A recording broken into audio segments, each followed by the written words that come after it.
भाई बायोलॉजी का part 2 start करते हैं। पार्ट 2 में हम पढ़ेंगे खनिज लवण। मेरे भाई ये इम्पोर्टेंट है। और खनिज लवण के अंदर मिनरल साल्ट्स के अंदर हम सबसे पहले इनकी क्लासिफिकेशन देख लेते हैं कि क्लासिफिकेशन कैसी है इनकी। देखिए, जो मिनरल साल्ट हैं मैं पहले बता चुका हूँ, विटामिन्स और मिनरल साल्ट हैं वो हमें एनर्जी नहीं देते, बल्कि ये हमारे शरीर को रासायनिक तौर पर, ये हमारी बॉडी को केमिकली स्ट्रॉन्ग रखते हैं, केमिकली स्टेबलाइज रखते हैं, केमिकली फंक्शनिंग करवाते हैं। अब ये क्या है, ये इनऑर्गेनिक हैं, मीन्स इनके अंदर कार्बन नहीं है। देखिए यहाँ आपको दिख रहा होगा कि ये इनऑर्गेनिक मटेरियल हैं, ये इनऑर्गेनिक पदार्थ हैं, मीन्स इनके अंदर कोई कार्बन वगैरह नहीं है। अब ये हमारे शरीर के लिए ज़रूरी हैं। अब एसएससी या कोई भी बोर्ड है आपसे इस खनिज लवण के अंदर जो सवाल पूछेगा वो पूछेगा कि ऐसे कौन से साल्ट हैं, ऐसे कौन से मिनरल साल्ट हैं जिनको आप माइक्रोन्यूट्रिएंट्स या माइक्रो मिनरल्स कहते हैं। तो देखिए उनमें से कुछ आपको मैं बता देता हूँ। ट्रिक वाइज आपने देखना है कि एस, किसी का नाम लगा लीजिए संदीप, जिम में सी, संदीप की जिम से CFC निकल रही है। ये ट्रिक है मेरे भाई। एस लगा लीजिए आप, किसी का नाम संदीप या कोई जैसे सोहन है तो उसकी जिम से CFC मतलब क्लोरोफ्लोरोकार्बन, ये जो गैस होती है जो हमारे ओजोन को नुकसान करती है वो निकल रही है। अब इस ट्रिक से क्या बना, एस से बना सेलेनियम, और जेड से बने मेरे भाई जिंक, आई से आयोडीन, आई से आयरन, एम से मोलिब्डेनियम, सी से कॉपर, एफ से फ्लोरीन, सी से chromium and cobalt and M से मैग्नीज। ये हमारे लिए इंपॉर्टेंट है और ध्यान रखना मेरे भाई, इन्हीं को ही हम क्या बोलते हैं, ट्रेस एलिमेंट बोलते हैं। फिर आगे मैं बात करता हूँ कि जो मैक्रोन्यूट्रिएंट्स, मैक्रो मतलब जो बड़े हैं, मैक्रो का मतलब क्या, जो बड़े हैं, वो कौन कौन से हैं, sodium, potassium, calcium, magnesium, phosphorus, sulphur, chlorine. ये हमारे बड़े एलिमेंट हैं या बड़े मिनरल्स हैं। अब सवाल पूछता है कि पौधों के लिए, प्लांट्स के लिए जो प्राइमरी एलिमेंट हैं, प्राथमिक तत्व हैं, वो कौन कौन से हैं, NPK, सोडियम, पोटाशियम और फास्फोरस। पौधों के लिए जो सेकेंडरी एलिमेंट हैं वो कौन से हैं, कैल्शियम, मैग्नीशियम और सल्फर। अब बात करते हैं category wise, 1 by 1। Calcium, calcium का क्या रोल है बॉडी में, कैसे ये हमारे लिए इम्पोर्टेंट है। देखिए सबसे पहले हम स्टडी के हिसाब से, एग्ज़ाम के हिसाब से बात करते हैं, फिर हम बात करेंगे हमारे डाइट के हिसाब से, और जो भी भ्रांतियाँ कैल्शियम को लेके फैली हैं उनके बारे में हम बात करेंगे। सबसे पहले हम बात करते हैं एग्जाम पॉइंट ऑफ व्यू से कि जो कैल्शियम है, सिंबल CA होता है। कैल्शियम दांत व हड्डियों का मुख्य भाग है। समझते हैं आप, मेन पार्ट है हमारी बोन्स का और हमारे टिथ का। तो जो हमारी बॉडी में, हमारे बोन्स में, हमारे टिथ में कैल्शियम फास्फेट के फॉर्म में रहता है। ये मेरे भाई 2 है, कैल्शियम फास्फेट के रूप में रहता है।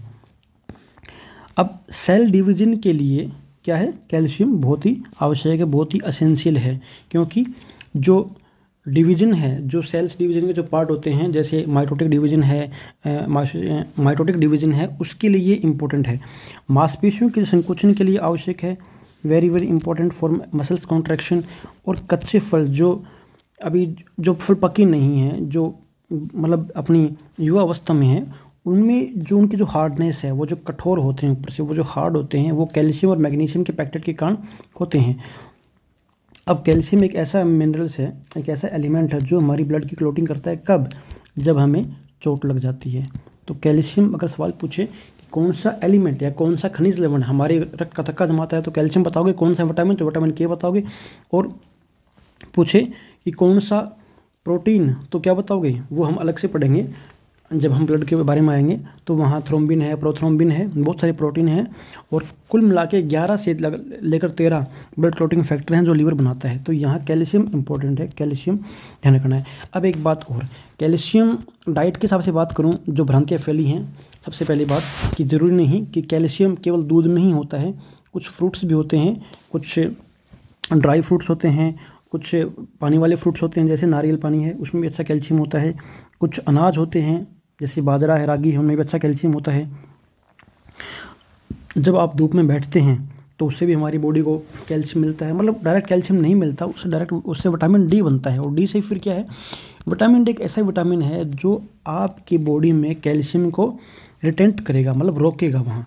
अगर ये नहीं होगा तो आपकी बॉडी कैल्शियम को डाइजेस्ट नहीं कर पाएगी, आपकी बॉडी के अंदर, आपके बोन्स के अंदर कैल्शियम नहीं जा पाएगा। आगे चलते हैं मेरे भाई सोडियम पे। अब सोडियम जो है इसका सिंबल एन ही होता है। अब ये पाचक रस का हिस्सा है। अब यहाँ पाचक रस से मतलब क्या है, डाइजेस्टिव जो जूस है, जो हमारे, जिसको हम बोलते हैं हमारे जो आंत में, मतलब आंत में नहीं, हमारे जो पेट के अंदर, हमारे जो आमाशय में जो पाचक रस होता है, ठीक है, उसके अंदर जो HCl है, हाइड्रोक्लोरिक एसिड है, तो उसका ये हिस्सा है, किस रूप में, सोडियम क्लोराइड की फॉर्म में। अब जो नर्व कॉन्ट्रैक्शन होती है, नर्व जो कंडक्शन होती है, उसके लिए सोडियम बहुत ज़रूरी है, क्योंकि सेल्स के अंदर जब सोडियम जाता है और सेल्स के बाहर तब जाता है, ये अपने साथ हमेशा पानी को लेके चलता है। तो नर्व कंडक्शन में ये बहुत ज़रूरी है। सोडियम और पोटेशियम पंप, ध्यान रखना मेरे भाई, सोडियम और पोटेशियम पंप सेल कॉन्ट्रैक्शन में मदद करते हैं। अब कोशिका में, अब देखिए पौधों में, प्लांट्स के अंदर स्टोमेटा के खुलने में और बंद होने में इसका बहुत बड़ा रोल है। अब हम आगे देखेंगे स्टोमेटा क्या होता है, कैसे ये काम करता है, और फोटोसिंथेसिस में इसका क्या इम्पोर्टेंट रोल है, और प्लांट एवापोरेशन में जो प्लांट जो एवापोरेशन करते हैं उसके अंदर इसका क्या रोल है, मतलब जो गैसेस का जो एक्सचेंज होता है वो मेनली प्लांट्स में स्टोमेटा के थ्रू होता है। इसको डिटेल से हम आगे पढ़ेंगे। अब कोशिका में पानी का जो संतुलन है, जो बैलेंस है, वो कौन बनाता है, सोडियम बनाता है, मतलब बीपी मेंटेन करता है। जितना सोडियम होगा बॉडी में वो उतना ही पानी को रोकेगा, अपने साथ पानी को लेके चलेगा, ठीक है। अब आगे बात करते हैं पोटेशियम की।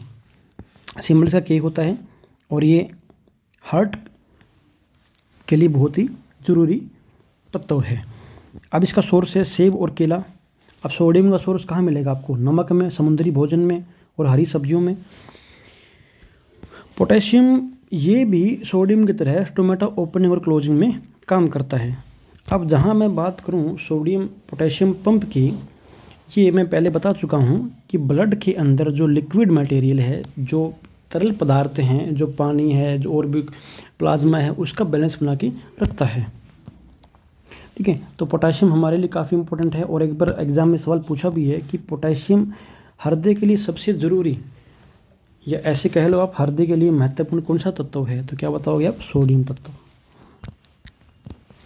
अब मैग्नीशियम जो है, मैग्नीशियम Mg2+ के फॉर्म में रहता है, ध्यान रखना, Mg2+ के फॉर्म में रहता है। अब क्लोरोफिल का ये सेंट्रल पार्ट है, एक सेंट्रल आयन है। और रही बात हमारे ह्यूमन बॉडी में ये क्या रोल प्ले करता है, कैल्शियम ह्यूमन बॉडी में निंद्रा हार्मोन, एक स्लीपिंग हार्मोन बनाता है। क्या बनाता है मेरे भाई, स्लीप हार्मोन या स्लीपिंग हार्मोन बनाता है। अब ध्यान रखना, जो सेंधा नमक है, मैग्नीशियम सल्फेट 7H2O, इसको हम एप्सम साल्ट बोलते हैं। तो सेंधा नमक में मैग्नीशियम होता है, ये चीज़ ध्यान रखना। मिल्क ऑफ मैग्नीशिया, जिसको आप मैग्नीशियम हाइड्रोक्साइड बोलते हैं, ये एक प्रकार से एंटासिड या लैक्सेटिव की तरह काम करता है। लैक्सेटिव वो होते हैं जो कब्ज से राहत दिलाते हैं। लैक्सेटिव वो प्रॉपर्टी होती है किसी भी केमिकल की जो हमारी इंटेस्टाइन, लार्ज इंटेस्टाइन की जो कॉन्ट्रैक्शन है, उस कॉन्ट्रैक्शन को इंक्रीज कर देता है, ताकि जो वेस्ट मटेरियल पड़ा है वो कॉन्ट्रैक्शन से आसानी से एक्सक्रीट आउट हो जाए। और एंटासिड वो होते हैं जो हमारी स्टमक में, हमारे आमाशय में जो एक्सेस एसिड बना हुआ है उसको कम करने में मदद करते हैं। आगे चलते हैं। एक बार एग्जाम में सवाल पूछा था SSC में ही, अभी 2022 का सवाल है कि शरीर में कुल मात्रा कितनी होती है। शरीर में कुल मात्रा मैग्नीशियम की 25 ग्राम होती है। अब फास्फोरस दांत और हड्डी निर्माण में शरीर में फास्फेट के रूप में रहता है। तो फास्फोरस जो है हमारे लिए काफ़ी महत्वपूर्ण है। देखिए 85% फास्फोरस बोन्स में रहता है, किसकी फॉर्म में, 85% फास्फोरस हमारी बॉडी में हाइड्रोक्सी एपेटाइट की फॉर्म में रहता है। बाकी जो बच गया 15% वो हमारी ब्लड के अंदर, हमारी सेल्स में रहता है। और जो ब्लड में है, जो सेल्स में, वो क्या काम करता है, वो ATP बनाता है मेरे भाई। क्या बनाता है, ATP बनाता है। अब ATP का मतलब है एडिनोसाइन ट्राइफॉस्फेट, कोशिका की करेंसी है ये। अब कॉपर जो है क्या करेगा, कॉपर लोहे के अवशोषण के लिए बहुत ज़रूरी है, आरबीसी बनाता है। और लेकिन हाँ, एक बात और, कॉपर की अधिकता से यकृत खराब हो जाता है। अब सवाल ये पूछता है कि कॉपर जो है विल्सन डिजीज़, ये विल्सन डिजीज़ का मतलब क्या है। एग्ज़ाम में सवाल आया था कि जो विल्सन डिजीज़ है उसका संबंध किससे है, उसका संबंध यकृत से है।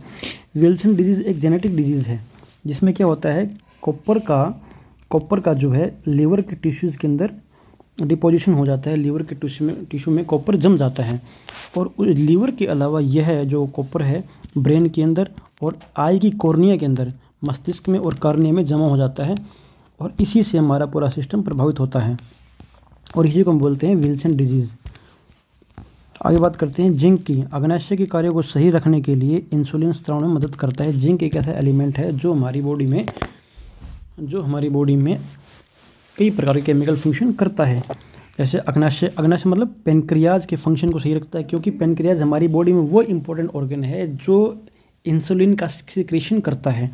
अब इंसुलिन वो हार्मोन है जो हमारी बॉडी में ग्लूकोज का बैलेंस करता है, और इसी इंसुलिन के सिक्रेशन मतलब स्त्रावण के लिए जिंक हमारी बॉडी में बहुत ही इम्पोर्टेंट है। अब देखिए, sense of smell and taste के लिए क्या चीज़ ज़रूरी है, जिंक ज़रूरी है। शरीर में कुल मात्रा 1.5 से 2.5 ग्राम होती है। घाव भरने में मदद करता है, इम्यूनिटी पैदा करता है, लेकिन हाँ, इसकी कमी से भी रोग होते हैं एलोपेशिया और लॉस ऑफ टेस्ट। एक्चुअली में एलोपेशिया जो है वो एक प्रकार से स्किन का रोग है, जिसमें हेयर फॉल जैसी समस्या हो जाती है। आगे बात करते हैं लोहे की। तो लोहा जो है काफ़ी इंपॉर्टेंट है हमारे शरीर पे, बहुत ही क्रूशियल मतलब बहुत इंपॉर्टेंट है हमारी बॉडी में। लोहा एक्चुअली में हमारी बॉडी में, मैं आपको बताऊं, ब्लड मतलब हीमोग्लोबिन और आरबीसी बनाने के लिए बहुत ज़रूरी है। इसकी शरीर में कुल मात्रा 6 से 10 gram in the case of male, and in the case of female ये 3 से 5 ग्राम होती है। और बात रही मेरे भाई, जो कुल लोहा है वो 70% तो हीमोग्लोबिन में और मायोग्लोबिन में होता है। अभी मायोग्लोबिन क्या है, मायोग्लोबिन मेरे भाई मसल्स का एक प्रोटीन है, एक ऐसा प्रोटीन है जो मसल्स को ऑक्सीजन ट्रांसफ़र करता है, जो मसल्स को काम करते समय ऑक्सीजन सप्लाई करता है। वहीं हीमोग्लोबिन ब्लड को ऑक्सीजन सप्लाई करता है, इतना सा फर्क है, ठीक है।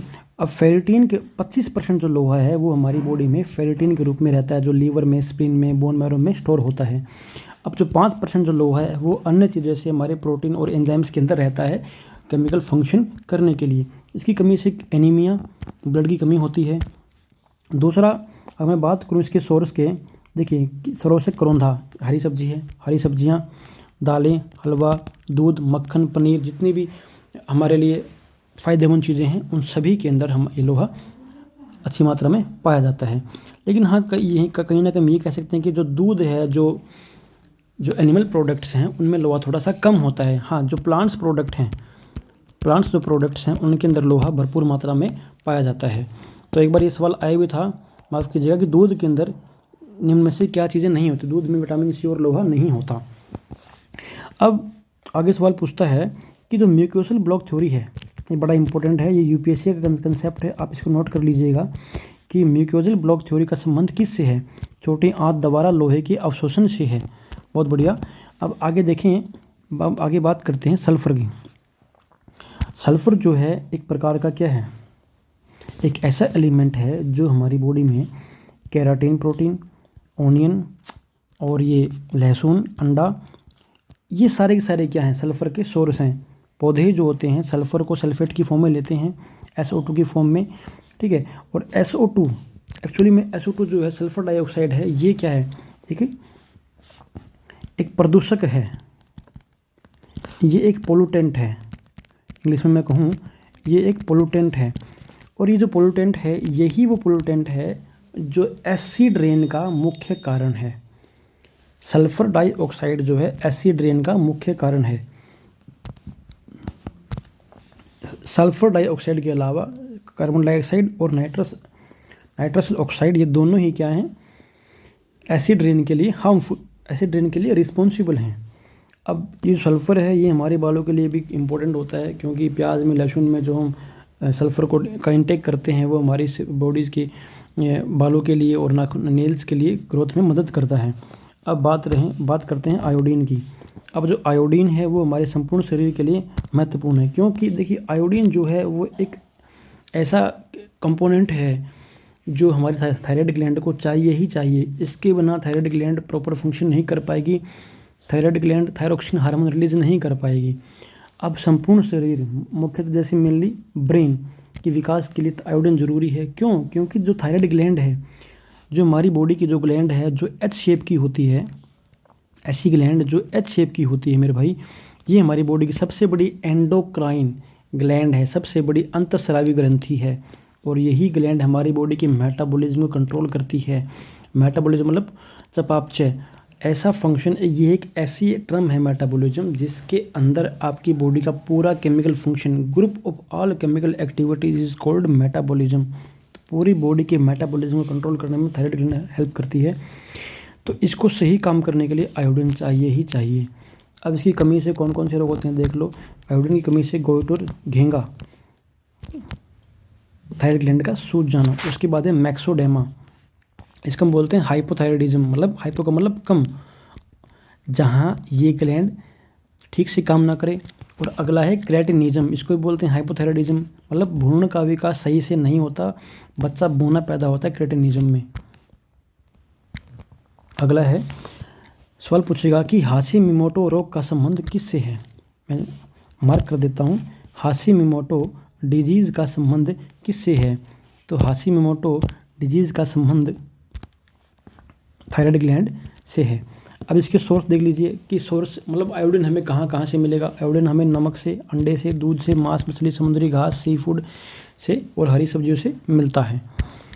बात करते हैं फिर फ्लोराइड की। शर्करा और जीवाणुओं से रक्षा करके दांतों को खराब होने से बचाता है। सिंपल फंडा ये है, जो फ्लोराइड है वो हमारी जो हमारी टिथ कैविटी है उसको रोकता है।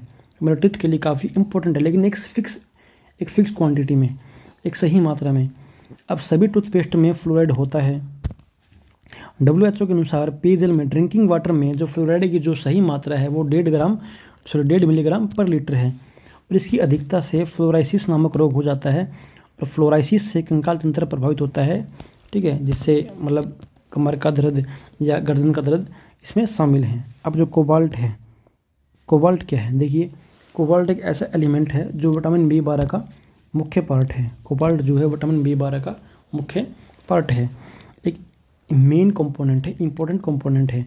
अब जो कोबाल्ट है वो कहाँ मिलेगा आपको, दलहनी पौधों में मिलेगा। मतलब जो आपकी जितनी भी दालें हैं, जितनी भी आपकी जैसे मटर है, मूंग है, इन सभी दालों के अंदर, इसकी जड़ों के अंदर क्या मिलेगा आपको, कोबाल्ट मिलेगा। क्योंकि वहाँ एक बैक्टीरिया होता है जिसका नाम है राइजोबियम। राइजोबियम जो बैक्टीरिया होता है यह बैक्टीरिया क्या करेगा, पौधों की जड़ों में नाइट्रोजन फिक्सेशन करेगा। और नाइट्रोजन फिक्सेशन एक वो प्रोसेस है जिसके द्वारा प्लांट्स सोइल के थ्रू, प्लांट जो एनवायरनमेंट में जो नाइट्रोजन है, प्लांट जो क्या करते हैं, हमारे एनवायरनमेंट में जो नाइट्रोजन है उसको सोइल के थ्रू इनटेक करता है। इसको बोलते हैं नाइट्रोजन फिक्सेशन। और पौधे जो होते हैं, लगभग पौधे जो होते हैं, नाइट्रोजन को नाइट्रेट की फॉर्म में लेते हैं। किसकी फॉर्म में मेरे भाई, नाइट्रेट की फॉर्म में, NO3 माइनस नाइट्रेट की फॉर्म में लेते हैं। अब नाइट्रोजन पानी में, दूसरी बात अगर ये पूछे कि नाइट्रोजन किस रूप में पानी में घुली रहती है, तो नाइट्रोजन नाइट्रेट के रूप में पानी में घुली रहती है। पानी में एक बात और, अगर इसकी क्वांटिटी एक्सेस है, अगर इसकी जो क्वांटिटी है बियॉन्ड लिमिट है, तो इसकी अधिकता से, इसकी बियॉन्ड द लिमिट से HB का, हीमोग्लोबिन का मिथाइलीकरण हो जाता है। एक्चुअली मिथाइलीकरण क्या है, इसको बोलते हैं मिथाइलाइजेशन। इसमें क्या होता है, हीमोग्लोबिन ऑक्सीजन को ट्रांसपोर्ट नहीं कर पाता है, इसका परिवहन नहीं कर पाता है, जिससे क्या होता है, हमारे ब्रेन में ऑक्सीजन की कमी हो जाती है। रिजल्टेंट क्या होता है, इससे हमारा जो ब्रेन है, हमारा तो नहीं, मतलब छोटे बच्चों का ये नॉर्मली ये जो रोग है छोटे बच्चों को होता है, और यह रोग ब्लू बेबी सिंड्रोम कहलाता है। दूसरी बात, पौधों को अपने मेरिस्मेटिक टिश्यू की ग्रोथ करने के लिए कौन सा एलिमेंट चाहिए, नाइट्रोजन चाहिए, जिसके अंदर क्या होगा, एसिड रेन में। एक बात और कि एसिड रेन में, ये सवाल बहुत बार आया है कि एसिड रेन में नाइट्रोजन किसके रूप में होता है, HNO3 नाइट्रिक एसिड, एम आई राइट, नाइट्रिक एसिड के रूप में होता है। तो एक हो गया सल्फर जो डाइऑक्साइड है, एसिड रेन में किस फॉर्म में होगा, वो H2SO CH4 की फॉर्म में होगा, सल्फ्यूरिक एसिड की फॉर्म में होगा। अब आगे बात करते हैं मेरे भाई विटामिन्स की। विटामिन्स क्या हैं? विटामिन सूक्ष्म भोजन है, कार्बनिक भोजन है। मीन्स इनमें क्या है, इनमें कहीं ना कहीं कार्बन का कंटेंट इनमें कार्बन है। तो ध्यान रखना, सभी के सभी भोजन किसको छोड़ गए, सिर्फ मिनरल्स खनिज लवणों को छोड़ गए, खनिज लवणों को छोड़ के सभी भोजन क्या हैं, कार्बनिक भोजन हैं, जिनमें कार्बन का कंटेंट है, जिनमें कार्बन प्रेजेंट है। अब जो विटामिन जो वर्ड है वो कैश्मीर फंक ने दिया था। अब जो विटामिन जो वर्ड है वो कैश्मीर फंक ने दिया था। कैसे पूछें कि खोजकर्ता कौन है इसके, कैश्मीर फंक या मैकुलम या हॉपकिंस, जो भी आपको ठीक लगे एग्जाम में, जैसे जिस तरीके से पूछे उस तरीके से आप आंसर कर दीजिएगा। आगे पूछता है कि विटामिन थ्योरी किसने दी, फंक और हॉपकिंस ने दी थी। विटामिन क्या है, विटामिन हार्मोन, कोफैक्टर और कोई एंजाइम की तरह भी कार्य करते हैं। ये एग्जाम में आया है, यूपीएससी में भी, एसएससी में भी और हरियाणा सीईटी में भी पूछा गया है कि एंजाइम के दो भाग होते हैं। देखिए, अगर विटामिन को एंजाइम की तरह काम करता है तो इसको समझने के लिए एक बार इसको देखते हैं। एंजाइम के दो भाग होते हैं, एक प्रोटीन पार्ट और एक नॉन प्रोटीन पार्ट। अब जो नॉन प्रोटीन पार्ट है इसी को हम कोएंजाइम कहते हैं। ये जो कोएंजाइम हैं ये विटामिन्स के बने होते हैं, इसलिए हम कह सकते हैं कि एंजाइम का अपघटक विटामिन्स होते हैं। अब देख लीजिएगा, ये मैंने यहाँ नोट किया है कि ये सवाल ये 2006 में आ चुका है। विटामिन्स के दो प्रकार हैं, ध्यान दीजिएगा। विटामिन्स के दो प्रकार हैं मेनली, वो इस प्रकार से हैं, वसा में घुलने वाले और जल में घुलने वाले। मीन्स फैट सोल्यूबल और वाटर सोल्यूबल। अब फैट सोल्यूबल और वाटर सोल्यूबल से क्या समझते हो आप? फैट सोल्यूबल का मतलब है ऐसे विटामिन जिनको फंक्शन करने के लिए, जिनको सेलुलर फंक्शन करने के लिए, अपने आप को ट्रांसपोर्ट करने के लिए फैट चाहिए, केमिकली फैट चाहिए। और वाटर सोल्यूबल का मतलब क्या है, ऐसे विटामिन जिनको काम करने के लिए, ट्रांसपोर्ट होने के लिए, फंक्शन करने के लिए वाटर चाहिए ही चाहिए। इसको इसलिए हम क्या बोलते हैं, वाटर सोल्यूबल। एक बात और, फैट सोल्यूबल जो विटामिन होते हैं वो हमारी बॉडी में स्टोर हो जाते हैं, लेकिन जो वाटर सोल्यूबल हैं वो हमारी बॉडी में स्टोर नहीं होते।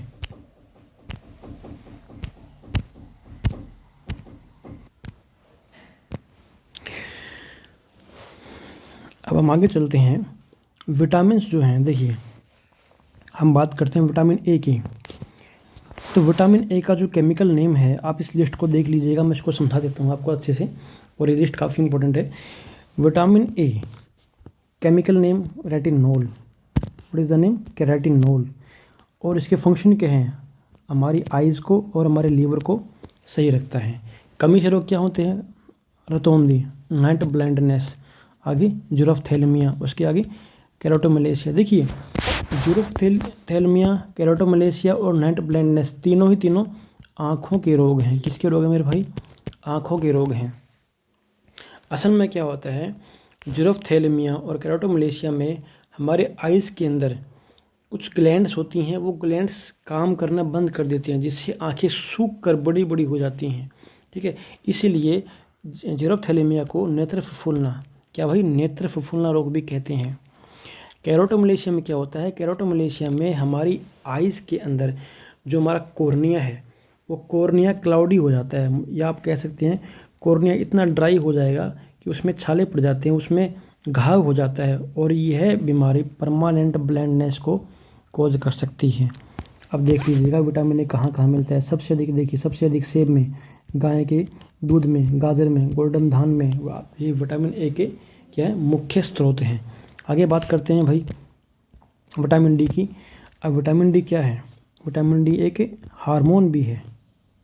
सवाल पूछेगा ऐसा कौन सा विटामिन है जो हार्मोन भी है, या ऐसे पूछे जो हार्मोन ज़्यादा और विटामिन कम है, वो कौन सा है, हमारा विटामिन डी है। अब यह एक हार्मोन है, चूँकि इसीलिए यह हमारे भोजन से कैल्शियम को निकाल कर हड्डियों में भर देता है। इसके स्रोत क्या क्या हैं, दूध, अंडा, सूर्य का प्रकाश और दही इसके मुख्य स्रोत हैं। इसकी कमी से कौन कौन से रोग होते हैं, रिकेट्स, ऑस्टोमलेशिया, ऑस्टोपेरेसिस, इसकी कमी से मुख्य रोग होते हैं। देखिए, रिकेट्स में क्या होता है, हड्डियाँ टेढ़ी हो जाती हैं, ये बच्चों में होता है। रिकेट्स किस में होता है, मैं इसको मार्क कर देता हूँ, जो रिकेट्स है वो बच्चों में होता है। छोटे बच्चों में जो लगभग 10 साल की उम्र तक के हैं। ओस्टोमेलेशिया और ओस्टोपेरेसिस हैं, ये अडल्ट्स डिजीज़ हैं, अडल्ट्स की बोन डिजीज़ हैं, जिसमें क्या होती है बोन्स अंदर से मतलब उनका जो कंटेंट है, उनका जो मिनरल है ऑर्गेनिक और इनऑर्गेनिक पूरा का पूरा उड़ जाता है, इसलिए जो हड्डियाँ हैं वो कमज़ोर या भंगुर हो जाती हैं। बादाम, पालक, अखरोट, हरी सब्जियाँ ये विटामिन ए के अच्छे स्रोत हैं। बादाम, पालक, अखरोट, हरी सब्जियाँ विटामिन ए के अच्छे स्रोत हैं। इसका केमिकल नेम है टोकोफेरोल। टोको देखो इसकी एक ट्री बनती है। मान लीजिए कोई जा रहा है और वो विटामिन ई खा रहा है, आप उसको टोक रहे हैं, तो उसने कहा टोको मत, तो आप इसको ध्यान में रख सकते हैं, इससे टोकोफिरोल। अब ये जो होती है हमारी सेक्सुअल हेल्थ के लिए बहुत ज़रूरी होती है विटामिन ई, और इसकी कमी से पुरुषों में नपुंसकता और महिलाओं में बांझपन जैसे रोग हो जाते हैं। आगे चलते हैं। विटामिन के हरी सब्जियां विटामिन के का मेन सोर्स हैं। देखिए अब जो विटामिन के है वो क्या करता है, ये हमारी बॉडी में ब्लड क्लोटिंग करता है। ऐसे नहीं करता, जब चोट लगती है तब ब्लड क्लोटिंग करता है, मतलब ब्लड को लॉस होने से बचाता है। केमिकल नेम क्या है इसका, फिलोक्विनोन। देखिए विटामिन के 2 प्रकार के, विटामिन K1 K2। देखिए मैं यहाँ इतना डिटेल से नहीं बता रहा, ये जहाँ तक मैं बात करता हूँ ग्रुप डी से लेकर सीरियल तक का ये मैं करवा रहा हूँ। लेकिन अगर बात आप आगे बात करोगे यूपीएससी की या किसी सीटेट या एसटेट की या किसी स्टेट एग्जाम की जिसमें साइंस स्पेशल आती है, तो मैं वहाँ अलग से कराता हूँ। इसका यहाँ मेन मकसद यही है कि इसमें जो मेन डाटा है मैं वो आपको डिलीवर कर दूँ। तो विटामिन के मेनली जो है वो फिलोक्विनोन है, और यह जो फंक्शन करता है हमारे ब्लड को क्लोट करने में करता है। कमी से क्या होगा, ब्लड लॉस होगा, ब्लड लॉस इन इंजरी, जब चोट लगती है तो ब्लड लॉस होगा। बड़ी आंत में ये विटामिन के नेचुरली बनता है केमिकल प्रोसेस से, मतलब जो बैक्टीरिया होता है जो हमारी बड़ी आंत में, बड़ी आंत जो होती है वो हमारी बैक्टीरिया का घर होती है। अच्छे बैक्टीरिया भी होते हैं वहाँ, बुरे बैक्टीरिया भी होते हैं, लेकिन जो हमारा बैक्टीरिया जो अच्छा बैक्टीरिया है वो हमारी बड़ी आंत के अंदर विटामिन के और विटामिन B12 भी बनाता है। अब आगे देखते हैं जल में घुलने वाले जो विटामिन है। देखिए जो विटामिन बी है, ये जितने विटामिन हैं इन सब की मैं आपको एक ट्रिक बताता हूँ, ध्यान रखिएगा। इसको आप रख लीजिए टी टाटा, इसको आप लिख लीजिए आर, इसको आप लिख लीजिए एन, इसको आप लिख लीजिए पी, इसको लिख लीजिए पी, इसको लिख लीजिए बी, इसको आप कुछ मत लिखिए, इसको एक बार अलग से रख दीजिए, ये हमारे विटामिन बी कॉम्प्लेक्स का भाग नहीं है। और इसको लिख लीजिए आप सी। टाटा रिलायंस ने पार्टनरशिप पर बिजनेस चलाया। टाटा रिलायंस ने पार्टनरशिप पर बिजनेस चलाया। टाटा का मतलब क्या है, थायमीन केमिकल नेम है विटामिन B1 का, B2 का राइबोफ्लेविन, B3 का नियासिन,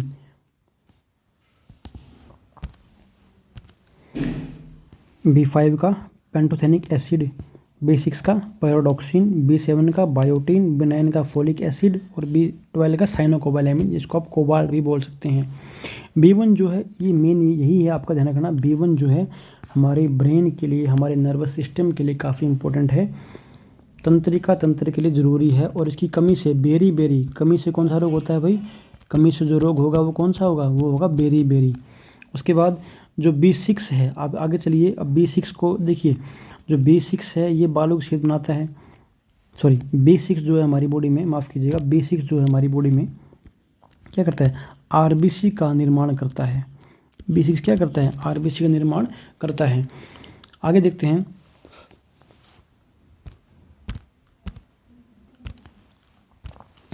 जो B7 है वो बायोटीन हमारी बालों की छेद भी बनाता है, और इसकी कमी से बालों को झड़ना जैसी समस्याएं हो जाती हैं। B9 जो है वो भी हम, इसका केमिकल नेम फोलिक एसिड है, तो ये भी हमारी बॉडी में RBC का निर्माण करता है, और B12 भी हमारी बॉडी में RBC का निर्माण करता है। इनकी दोनों कमी से एनीमिया नामक रोग हो जाता है। बट ध्यान रखना, अगर ये पूछे परनीशियस एनीमिया, अगर ये पूछे कि परनीशियस एनीमिया, मैं लिख रहा हूँ, परनीशियस एनीमिया जो होता है वो B12 की कमी से होता है।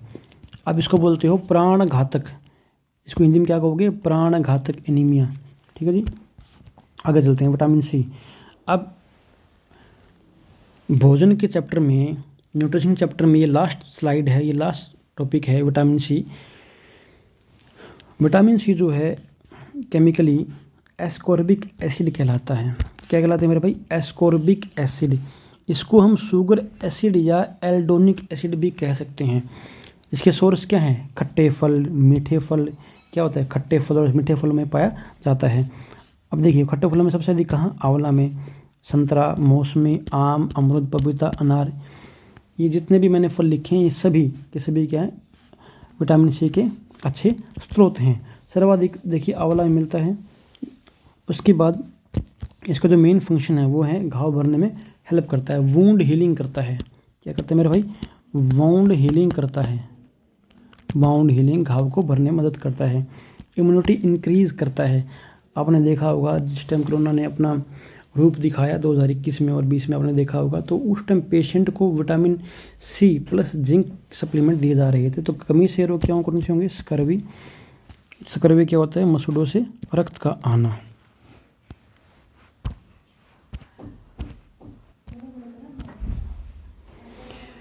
तो भाई देखिए अगर किसी को भी कोई भी डाउट है भाई, आप मेरे टेलीग्राम चैनल पे मैसेज कर दो। मेरे चैनल, मेरी वीडियो के डिस्क्रिप्शन में आपको लिंक मिल जाएगा टेलीग्राम का, तो आप वहाँ मुझे मैसेज कर सकते हैं किसी प्रकार की पीडीएफ के लिए, किसी भी प्रकार की सजेशन के लिए, या आपकी राय के लिए, या मैं कुछ सुधार करूँ अपनी वीडियो में, उसके लिए आप मुझे मैसेज कर सकते हैं। आपके मैसेजेस का मुझे इंतज़ार रहेगा। और सभी भाइयों को मैं यही कहूँगा भाई, क्वालिटी कंटेंट पढ़िए, वन लाइनर पढ़ने से कुछ नहीं होता। तो आप सभी से ये रिक्वेस्ट है, अच्छा पढ़िए, लगातार पढ़िए। और इसी साथ मैं अपनी वीडियो ख़त्म करता हूँ। सभी को नमस्ते भाई, जय हिंद, जय भारत।